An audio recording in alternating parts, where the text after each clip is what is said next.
দুটি পৃথক অভিযানে রাজধানীর ডেমরা ও মুন্সিগঞ্জের সিরাজদিখান থানা এলাকা হতে পরিত্যক্ত অবস্থায় গ্রেনেড এবং ম্যাগাজিন ও গুলিসহ বিদেশি অস্ত্র উদ্ধার। পরিক্রমা রিপোর্ট।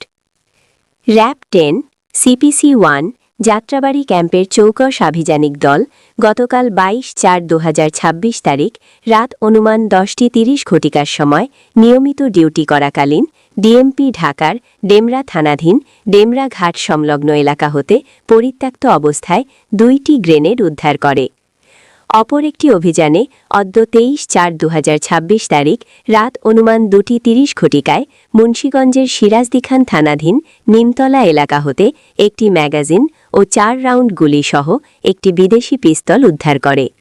উদ্ধারকৃত অস্ত্র ও গ্রেনেড পরবর্তী আইনগত ব্যবস্থা গ্রহণের জন্য সংশ্লিষ্ট থানায় হস্তান্তর কার্যক্রম প্রক্রিয়াধীন রয়েছে।